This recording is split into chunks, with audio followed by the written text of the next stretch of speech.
दोस्तों नमस्कार, मैं Ajay Kumar Verma, AC and ABC. आज का वीडियो दोस्तों होने वाला है कि बहुत सारी ऐसी बीमारियां जो कि आपके ब्रूडिंग से शुरू होती हैं और लास्ट तक आपको बहुत ज़्यादा परेशान करती हैं। दूसरी चीज़ यह है दोस्तों कि बीमारियां आती क्यों हैं, आने का उनका कारण क्या होता है, उनसे बचाव कैसे किया जाए। बचाव के साथ में दोस्तों उनके लिए जो मेडिसिन है वो कितने देर के पानी में चलेगा, इन सारे टॉपिक्स के ऊपर वीडियो होने वाला है। बहुत ही अच्छा वीडियो होगा दोस्तों आज का, तो आप लोग वीडियो पे बने रहें। और जो भाई है हमारे चैनल पर नए हों वो चैनल को सब्सक्राइब जरूर कर लें और अपने दोस्तों में शेयर जरूर करें दोस्तों, क्योंकि जब हमारी फैमिली बढ़ेगी दोस्तों तो और अच्छे अच्छे कंटेंट मैं आपको देने की कोशिश करूंगा। तो चलिए दोस्तों, देर ना करते हुए हम लोग बारी बारी से एक एक करके सारी की सारी बीमारियों को समझने की कोशिश करते हैं।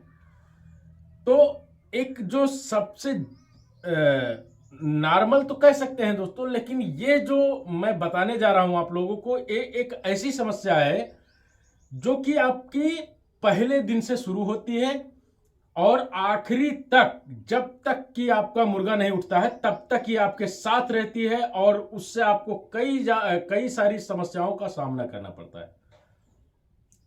तो वो बीमारी है, वो दिक्कत क्या है दोस्तों, वो मैं बताता हूं। सबसे पहली बात, जिस दिन आपका चूजा आता है आपके फार्म में, देखिए सब कुछ शुरू होता है चूजा आने पर, क्योंकि जब चूजा आएगा तभी आपके फार्म में कोई ना कोई दिक्कतें आएंगी और उसके पहले कोई दिक्कत नहीं। तो मेन चीज क्या है, चूजा आने के समय पे सबसे पहली चीज दोस्तों ये करिए कि फार्म की जो साफ सफाई है ना, इसको आप केवल अपने बंदे के बल पे रह के मत करवाइए कभी भी, क्योंकि अगर आप केवल बंदे के बल पे रख के करवाएंगे, मेरा कई साल का अनुभव है, मैंने देखा है कि उनको बता के जाओ कि भाई ये स्प्रे करना है, इस तरह से सफाई करनी है, ऐसे ऐसे काम करना है, वो काम वो बिल्कुल हरगिज नहीं करेगा। वो उसके मर्जी पे डिपेंड होता है। तो उनका, क्योंकि उनका तो कुछ लगना है नहीं, लगना तो आपका है।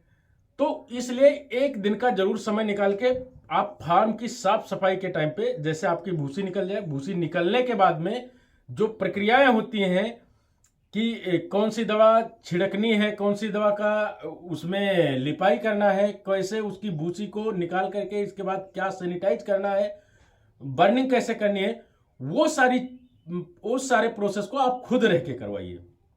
इसके बाद जब आपके यहां चूजा आता है दोस्तों, चूजा आने के समय पे होता यह है कि भाई चूजा आया और आपने किया क्या कि आपने पर्दे बंद किए, अंगीठी लगा दी है, और जब चूजा आएगा तब आप टेम्परेचर देना शुरू करेंगे। तो ऐसा ये गलती होने पे ही दिक्कतें शुरू होती है। करें क्या, उसका मेन काम क्या होता है कि जैसे ही चूजा आने वाला हो उससे 2 घंटे पहले ही आप उसका टेम्परेचर मेंटेन कर लीजिए।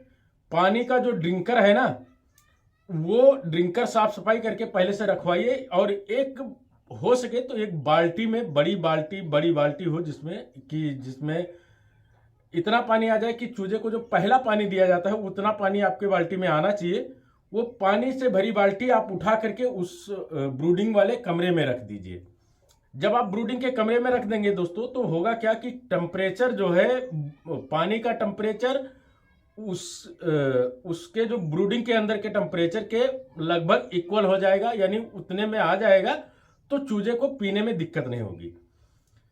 अगर चूजा आता है बाहर से तो गाड़ियों को दूर रख के, मतलब ऐसा नहीं है कि फार्म में ही आके वो उतारे। बहुत ऐसे जगह हैं जहां पे मैं देखता हूं, जैसे मेरा भी एक फार्म है एकदम रोड से सटा हुआ है, तो कभी भी गाड़ी आती है तो उसके अंदर डायरेक्ट वो जाने लगते हैं। ऐसा मत करने दीजिए। चूना रखिए, फूड डिप बनाइए, उसमें उनका पैर डलवाइए। इसके बाद पहले उसको हो सके, अगर आपके पास फार्मलिन हो तो उसको स्प्रे करके ही आप अंदर लीजिए, नहीं तो जो बंदे हो आपके उनसे कहिए कि वो गाड़ी वाला उतारेगा, वहां से आराम से वो लेके जाए। अच्छा, जब आपका चूजा अंदर पहुंच गया, चूजा पहुंचने के बाद में आपको करना क्या है कि पहले दिन का टेम्परेचर पहले सप्ताह का टेम्परेचर विशेष रूप से ध्यान रखना है। पहले दिन के टेम्परेचर, अगर पहला दिन का टेम्परेचर दोस्तों गड़बड़ हुआ तो मान के चलिए कि आपका चूजा लास्ट तक वो गड़बड़ ही चलेगा, खराब ही चलेगा। वो उस तरह का ग्रोथ नहीं देगा जिस तरह से आप लोग सोच रहे हैं। क्यों? भाई चूजा पहले दिन ठंडाएगा, ठंड पकड़ेगा उसको, तो ठंडी लगेगी, तो चूजा उस दिन तो बिल्कुल फीडिंग कम करेगा। तो एक दिन का तो आपका फीडिंग खराब हुआ, उस दिन फीडिंग नहीं करेगा, उस दिन का बैठ गया, उस दिन पानी भी कम पिएगा। तो वो पहले दिन अगर आप दौड़ा के टेम्परेचर दे के अच्छे से पानी दाना खिला पिला लेते हो, तो वो ग्रोथ ना बहुत अच्छे से आगे तक जाने वाला है। वहां पे आप देखेंगे कि जिस लाट में आप इस तरह से, जैसा मैं बता रहा हूं, इस तरह से अगर आप फॉलो करेंगे तो आगे तक आपको रिजल्ट बहुत ही पॉजिटिव मिलने वाला है। इसके बाद आप शुरुआत में दवाएं लगाएंगे। दवाओं में जैसे मान लीजिए कि जिस दिन आपका चूजा आता है दोस्तों, उस दिन आप गुड़ लगाएंगे। हो सके तो भाई मीठा सोडा, जैसे ठंडक है, ठंडक में मीठा सोडा, हल्दी जो कि एंटीबायोटिक का काम करती है अच्छे से, उसको लगा दीजिए। फिर वो चलता रहेगा क्रम, यानी 4 घंटे के बाद में फिर आप सादा पानी कर दीजिए चूजे को। सादा पानी करने के बाद में अगले दिन उसके आपको देना होगा कि कोई भी आपके पास जो भी किडनी फ्रेशर उपलब्ध हो उसको दे दीजिए। क्योंकि दोस्तों बहुत सारे लोग कहते हैं कि याक नहीं गलता है, और या जर्दी जिसको बोला जाता है गांव में, तो जब आप ये अपना लगाएंगे जो किडनी प्रेशर है वो लगाइए।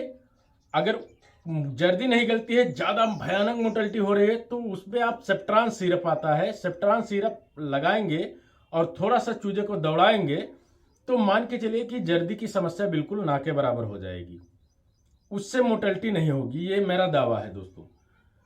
फिर आगे आप धीरे धीरे करके जैसे दिन बढ़ता जाएगा एंटीबायोटिक देंगे, मल्टीविटामिन देते जाएंगे। हाँ, इसी में बीमारियां आती कैसे हैं, जब आपका चूजा पहले सप्ताह में फीडिंग कम करेगा, पानी कम पिएगा, तो होगा ये कि मुर्गे में ना आप देखेंगे कि धीरे धीरे कमजोर हो जाएगा। कमजोर जो पीस हुआ उसके अंदर आप मान के चलिए कि उस मुर्गे में आपको 100% इकोली मिल जाएगी। इकोली बीमारी, यानी कम पानी पिएगा तो इकोली आना निश्चित है। अब इकोली आ गया, इकोली की दवा आप करते ही रहेंगे तब तक पता लगेगा कि सीआरडी आ गई है। अब सीआरडी आ गई, भाई सीआरडी की दवा करेंगे, तो जब आप शुरुआत से सावधानी नहीं करेंगे ना, तो एक एक एक एक करके, क्योंकि ये सारी की सारी बीमारियां एक दूसरे की पूरक हैं और इसीलिए चलती रहती हैं। उसी में आप देखेंगे कि मुर्गे का बीट खराब हो जाएगा। बीट खराब हो जाएगा, बीट कभी कभी खराब होके इतना बुरा रूप ले लेता है, इतना बड़ा भयानक रूप ले लेता है बीमारी का, कि देखते ही देखते मुर्गे में ना कॉक्सी जैसे ही पकड़ता है, कॉक्सी पकड़ने के बाद में होता यह है कि उसको इतना मतलब कॉक्सी इतनी जबरदस्त हो जाती है कि मुर्गा खिंच खिंच की आवाज करके बीट करना शुरू कर देता है। उसमें कॉक्सी में होता क्या है बताएं, दिक्कत क्या होती है। आप कभी कॉक्सी वाले मुर्गे को फाड़ के देखना, उनकी जो आते हैं ना, वैसे नंगी आंखों से इतना जल्दी आप देख नहीं पाएंगे, लेकिन वो आते पूरी तरीके से छिल जाती हैं। जो लाल लाल चॉकलेटी बीट होता है ना, उसमें आते बिल्कुल छिल जाती हैं।